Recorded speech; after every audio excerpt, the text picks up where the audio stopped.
وہ ہمارے ایک دانش والے ہیں، انہوں نے مضمون لکھا، کئی باتیں بڑی پسند آتی ہیں۔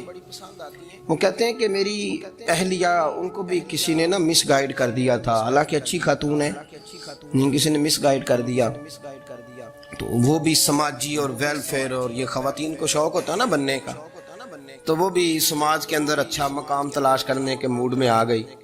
تو کہیں ایک دن جانا تھا تو بڑی بن سنور کے میرے ساتھ وہ گاڑی میں بیٹھ گئی، تو میں گاڑی میں، عورتوں کو یہ بھی مسئلہ ہوتا ہے نا کہ ہماری تعریف کرو، تو کئی دفعہ بعض مردوں بیچاروں کو جھوٹ بولنا پڑتا ہے، زبردستی کراتی ہیں نا جی۔ تو اس میں گنجائش بھی دی ہے شریعت نے گنجائش دی ہے کہ کبھی بیوی کو راضی کرنے کے لیے خلاف واقعہ بات کرنی پڑے تو کر لینی چاہیے، تو وہ کراتی بھی ہیں۔ 3 موقع پر خلاف واقعہ بات کرنے کی اجازت ہے، واقعے کے خلاف بھی آپ بات کر سکتے ہیں، جنگ کے موقع پر 2 لوگوں کو صلح کرانے کے لیے اور بیوی کو راضی کرنے کے لیے کر لیں کوئی ایسی بات، بے شک اپنی طبیعت پہ جبر کر کے کر لیں، گنجائش ہے، اجازت ہے۔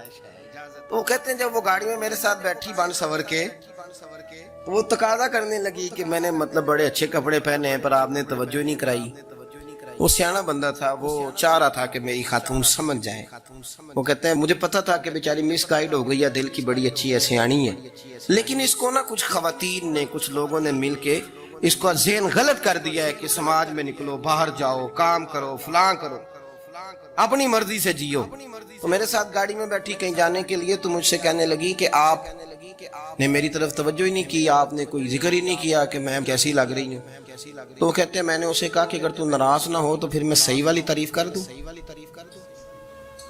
تو اس نے کہا کہ آپ کر دیں۔ تو کہتے ہیں میں نے درد سے اور خلوص سے اپنی بیوی سے کہا، خلوص کے ساتھ میں نے کہا میں تو روز گھر ہوتا ہوں، روز شام کو گھر ہوتا ہوں، اگر تو میرے لیے تیار ہوتی تو میں تیری تعریف کرتا، لیکن آج تو باہر جانے کے لیے تیار ہوئی، تو پھر ان سے تعریف کی امید رکھ جن کے لیے تو نے تیاری کی ہے۔ میرے لیے تیاری کرتی تو میں تو ہر شام تیرے پاس ہوتا ہوں۔ کہتے ہیں وہ میرے لفظوں میں درد تھا تو وہ بھی رو پڑی، کہنے لگی آپ گاڑی روک دیں، مجھے باہر جا کے کسی کو راضی نہیں کرنا، میں نے اسے راضی کرنا ہے جس کو رب کریم نے میرا شوہر بنایا ہے اور میرے لیے منتخب کیا ہے، میرے ماں باپ کو، میں واپس لوٹتی ہوں۔ یہ ایک پہلو ہے سلگتا ہوا، اس کو سمجھا جائے۔ عورت کو ویسے بھی قابو کرنا بڑا آسان ہوتا ہے۔ اعلیٰ حضرت بریلوی رحمۃ اللہ علیہ فرماتے ہیں بیٹیاں نازک شیشیاں ہوتی ہیں، ان کو تو ذرا سی چوٹ لگے تو ٹوٹ جاتی ہیں۔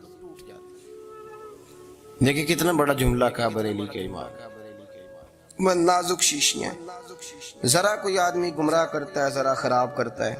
اب دیکھیں نا، یہ جو بچیوں کو بچے ایک مس گائیڈ کرتے ہیں، انہیں بڑے بڑے خواب دکھاتے ہیں، وہ بیچاری ماں باپ کو چھوڑ کے، بہن بھائی کو چھوڑ کے اس کے ساتھ شادی کرتی ہے، پھر جو اس کا بعد میں اشر ہوتا ہے، آپ ادلیاں نو سردار پہن تکے تے شرما والیاں نو جھوٹے ڈولیاں دے۔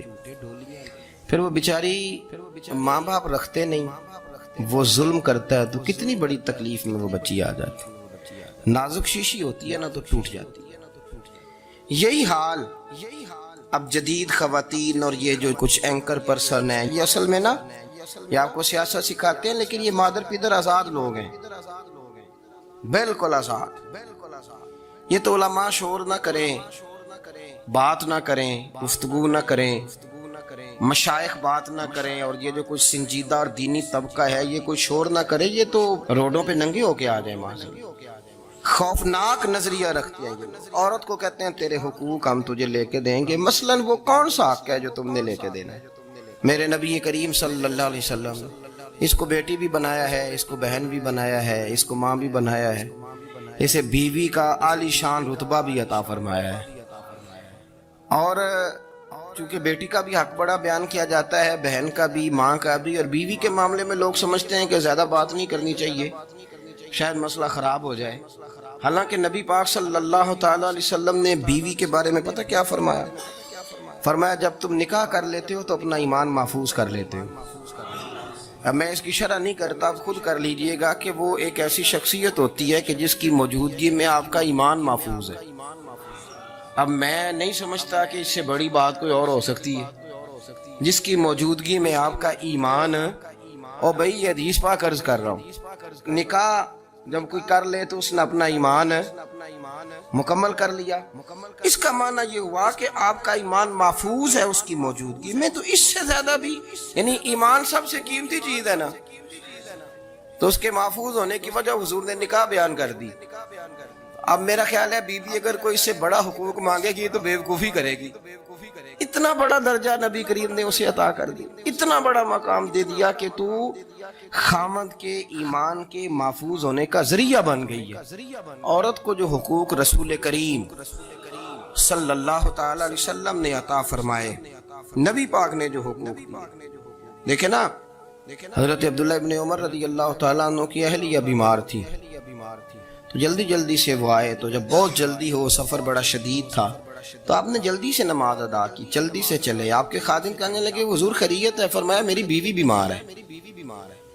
تو اس نے عرض کی حضور آپ کی اہلیہ بیمار ہے. تو آپ نے نماز بھی جلدی سے پڑھی, سفر بھی جلدی جلدی کیا. تو فرمانے لگے یہ وہ چیزیں ہیں جو ہمیں مدینے والے رسول نے سکھائی ہیں. آپ اس کیفیات کو سمجھیں کہ حضور صلی اللہ علیہ وسلم نے درس دیا. اور پھر ایک اور بہت بڑی بات, یہ فضیلت کسی اور کو نہیں دی. جو عورت کو حضور نے فضیلت دی, یہ فضیلت کسی اور کو نہیں دی. کبھی حضور نے فرمایا ہے کہ تمہارا ابا تمہارے ساتھ بہت سخت رویہ کرے تو تم نے اس کو اس سختی پر داد دینی ہے. فرمایا چلو اگر وہ زیادتی بھی کرے تو تم نے اس کے ساتھ سلوک اچھا ہی کرنا ہے. لیکن آپ ایک بات کو سمجھے نا کہ بچے کے بارے میں, بیٹے کے بارے میں, بیٹی کے بارے میں فرمایا 10 سال کے ہو کے نماز نہ پڑھے تو سختی کرو, تمہارا ڈنڈا بھی لٹکنا چاہیے. بہت ساری جگہوں پہ بہت سارے لوگوں کے لیے سختی کا حکم دیا, لیکن عورت کے لیے حضور نے جو جملے کہے, اصل میں ہم سمجھتے ہیں کہ یہ ایک بات ہے, مشہور ہو گئی ہے روایت حدیث, تو بس اس کے پس منظر پر اور جملوں کے حسن پر شاید معاذ اللہ غور کرنے کی ضرورت نہیں. ذرا اس لفظ کی تاثیر پر غور کریں. حضور نے فرمایا عورت ٹیڑھی پسلی سے پیدا کی گئی ہے, یہ ٹیڑھی ہے, کو سیدھا کرنے کی کوشش کرو گے تو ٹوٹ جائے گی. تو حضور پھر ہمارے لیے حکم کیا ہے؟ فرمایا جیسی ہے تم اسی کے ساتھ نبھا کرو. آپ سمجھیں کہ اتنا محفوظ حضور نے درجہ دے دیا بی بی کو, اتنا محفوظ کہ فرمایا غلطی بھی ہو تو میرے غلاموں تم اس کے ساتھ نبھا کرو, گزارا کر لو. کو کیا اور حق چاہیے؟ اور جس کو اس کی غلطیوں سمیت نبی پاک نے قبول کرنے کا حکم دے کہ اس کی کمزوریوں سمیت قبول کر لو. اب اس کو اور کیا, کوئی کمزوریوں سمیت قبول کرتا ہے؟ کبھی آپ دکان پہ بیٹھے ہو تو آپ کہیں بھی اس میں یہ بھی غلطی, میرے مال میں یہ بھی کمزوری ہے, یہ بھی کمزوری ہے, یہ بھی کمزوری ہے, تو کر لے قبول. کرتا ہے کوئی؟ کوئی شخص ایسا ہو جو کسی چیز کی کمزوریاں بیان کر کے کہ اسے قبول کرو؟ پر رسول کریم صلی اللہ تعالی علیہ وسلم نے نا ہمیں سبق دیا, حضور نے ہمیں درس دیا, نبی پاک نے ہمیں پیغام دی. فرمایا یہ ٹیڑھی ہے, سیدھی کرنے کی کوشش کرو گے تو بیچاری ٹوٹ جائے گی, تو اس کے ساتھ نبھا کر جاؤ. آپ میری بات کو سمجھیے. چلے میں اس پر ایک اور بخاری مسلم کی حدیث پڑھتا ہوں. حضرت سلمان فارسی رضی اللہ تعالیٰ عنہ اور حضرت ابو درداء کے درمیان بھائی چارہ تھا. مکے سے مدینے جب لوگ آئے تو حضور نے بھائی بھائی بنایا. ان کے درمیان بھائی چارہ تھا, تو ابھی پردے کی آیات نازل نہیں ہوئی تھی, تو لوگ ایک دوسرے کی طرف جاتے تھے. حضرت سلمان فارسی رضی اللہ تعالیٰ عنہ حضرت ابو درداء رضی اللہ تعالیٰ عنہ کے گھر میں تشریف لے گئے, تو دیکھا کہ ان کی بیوی بڑی غمگین بیٹھی. تو ہم نے فرمایا بہن کیا ہوا؟ تو کہنے لگی تمہارے بھائی کو دلچسپی کوئی نہیں رہی, ہر روز روزہ رکھ لیتا ہے اور ساری ساری رات نفل پڑھتا ہے. حضرت سلمان فارسی کہنے لگے ٹھیک ہے کر لیتے ہیں بندوبست. نماز دین ہے کہ نہیں؟ دین ہے نا یہ چیزیں. لیکن حضرت سلمان فارسی جناب ابو درداء سے کہنے لگے آج میں نے تیرے گھر میں رہنے رات کو, کیونکہ وہ تو ساری رات نماز پڑھتے تھے, نفل پڑھتے تھے. انہوں نے کہا ٹھیک ہے, ایک بستر لا کے بچھا دیا حضرت سلمان فارسی کے لیے. سلمان فارسی فرمانے لگے دوسرا بھی لا. کہا وہ کیا کرنا ہے؟ فرمانے لگے تو نے بھی سونا ہے, میں نے بھی سونا ہے, تو نے بھی سونا ہے. عشاء پڑھیں گے اور پھر دونوں سوئیں گے. کہا میں نے تو نماز پڑھنی ہے. فرمایا تہجد کے وقت اٹھ کے پڑھیں گے, اللہ کے رسول بھی رات آخری حصے میں جا کے نماز پڑھتے. ادھر ساتھ سلا لیا. وہ تھوڑی کو دیر سوئے, اب عادت تھی ساری رات اٹھنے کی, ذرا اٹھنے لگے بستر سے, تو حضرت سلمان فارسی فرمایا چپ کر کے سو جا, وہ بڑی رات پڑی ہوئی, چپ کر کے سو جا. وہ لیٹ گئے, پھر اٹھنے لگے, تو فرمایا سو جا چپ کر کے, بڑا ٹائم ہے. سحری کے وقت اٹھے, نفل پڑھے. ان کا ارادہ تھا روزہ رکھنے کا, تو فرمانے لگے کل رکھا تھا نا, نفلی روزہ جی رکھا تھا، پرسوں بھی رکھا تھا، ترسوں بھی رکھا تھا، فرمایا آج نہیں رکھنا، آج میں تیرا مہمان ہوں، سارا دن کٹھے مل کے روٹیاں کھائیں گے، آج نہیں روزہ رکھنا، سلا دیا۔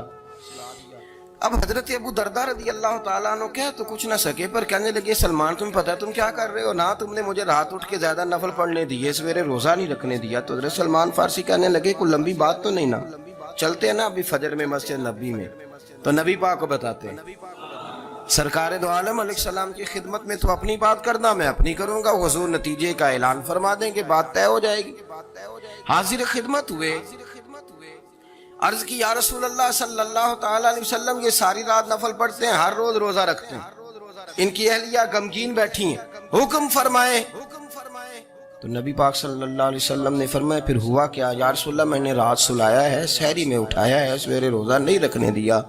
نبی پاک نے فرمایا سلمان فارسی نے ٹھیک کیا، سلمان فارسی نے ٹھیک کیا۔ پھر حضور نے فرمایا، نبی کریم نے فرمایا ابو درداء تیرے اوپر اگر اللہ کا حق ہے، اس کے رسول کا حق ہے، دین کا حق ہے، تو فرمایا تیری آنکھ کا بھی تیرے اوپر حق ہے، تیرے وجود کا بھی تیرے اوپر حق ہے۔ یہ حضور نے فرمایا تیرے بچوں کا بھی تیرے اوپر حق ہے، تیری بیوی کا بھی تیرے اوپر حق۔ اس حق کو بھی سمجھے، حقوق اللہ بھی ہیں، پر تیری آنکھ کا بھی تیرے اوپر کیا مانا کہ تیری آنکھ سونا چاہتی ہے تو اسے سلا بھی، تیرے وجود کا بھی تیرے اوپر حق، تو تیرا وجود آرام کرنا چاہتا ہے تو اسے آرام بھی کرا۔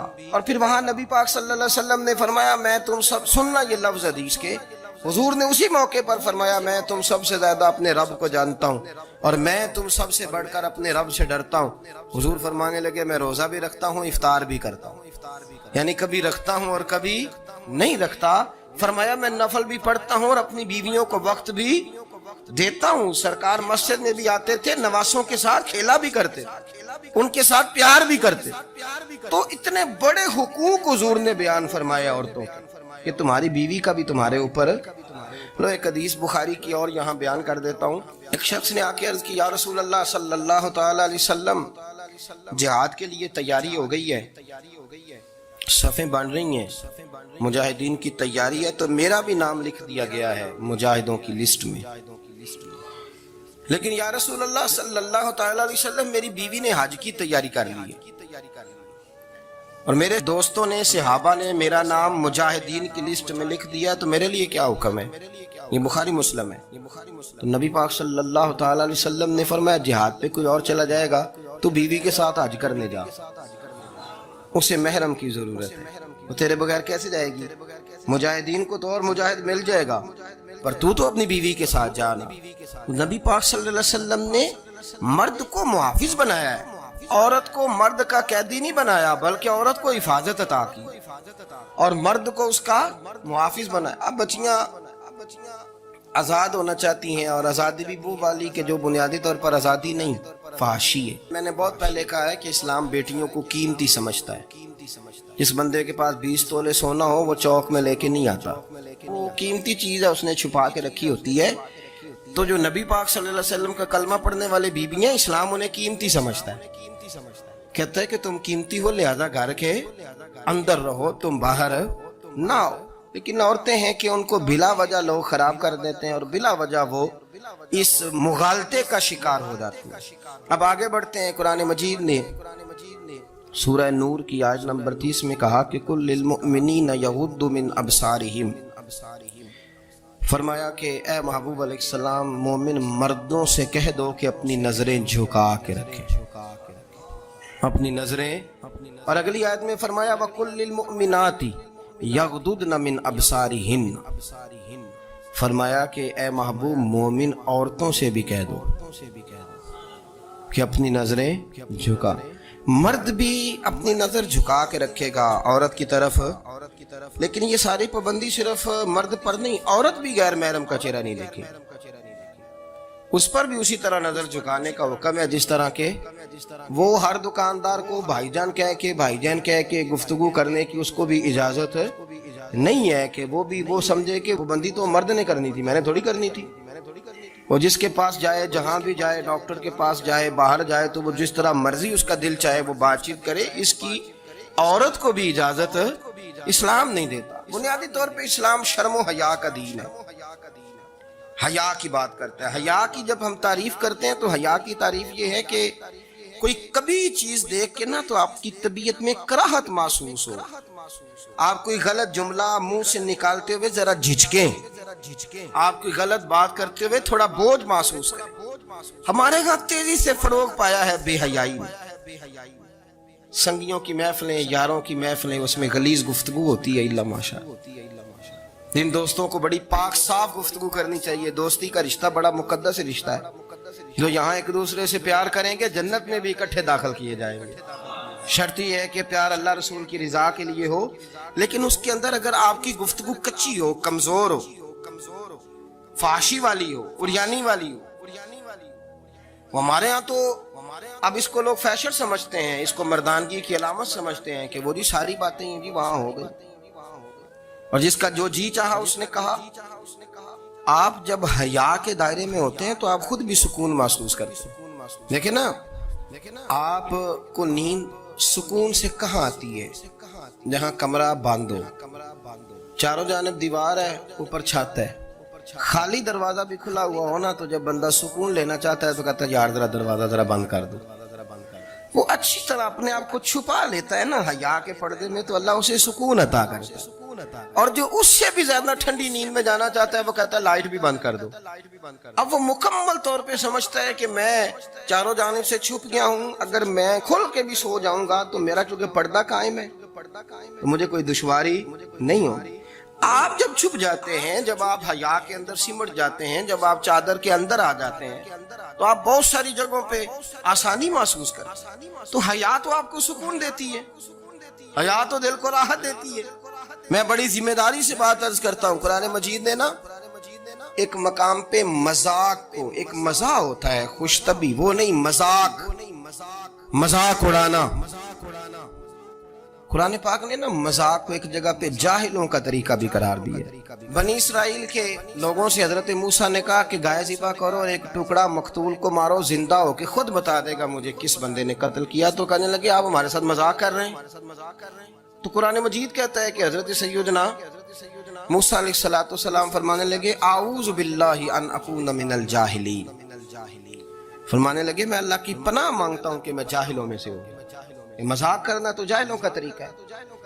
اگر آپ کی زبان سے بے حیائی کا جملہ نکل گیا, اگر آپ کی زبان سے بے حیائی کا جملہ نکل گیا, آپ نے کہہ دیا کہ ہم آزاد لوگ ہیں, جو مرضی کریں گے, جو مرضی کہیں گے, جو ہمارا دل میں آئے گا کریں گے, تو پھر تو لوگ آپ کا وہ حشر کریں گے کہ آپ سے برداشت ہی نہیں ہوگا. جس کا لوگ مذاق بنا لیتے ہیں اور جو مذاق بن جاتا ہے پھر اسے کوئی جینے دیتا ہے. آپ حیا کی چادر میں چھپیں گے تو بچیں گے. اگر آپ نے اپنا مذاق بنوا لیا یہ کہہ کے کہ میں نے مرضی کرنی ہے, پھر یاد رکھنا چھپنے کو جگہ نہیں ملے گی. میری بہنوں, ماں, بچیوں, یاد رکھو مرد کے بھی حق ہے, اور رسول کریم صلی اللہ علیہ وسلم نے جو فرمایا ہے ہم اس میں کمی پیشی کے حقدار نہیں ہے. یاد رکھنا ان کے بھی حقوق ہے. رسول کریم صلی اللہ علیہ وسلم نے فرمایا مرد پر سب سے زیادہ حق اس کی اماں کا ہے, سب سے زیادہ حق اس کی اماں کا ہے, اور عورت پر سب سے زیادہ حق اس کے شوہر کا ہے. سب سے زیادہ بھائی سے, بہن سے. اگر وہ پسند نہیں کرتا ملاقات کرنا تو نہ کر. اگر وہ, اور حضور سید عالم صلی اللہ علیہ وسلم نے فرمایا بیوی نمازیں پڑھے, روزے رکھے, تلاوتیں کرے, لیکن اس کا خاوند ناراض ہو, اللہ اس کی کوئی نماز قبول نہیں فرماتا, اللہ اس کا کوئی روزہ قبول نہیں فرماتا, اس کی کوئی تسبیح قبول نہیں فرماتا. اور فرمایا عورتوں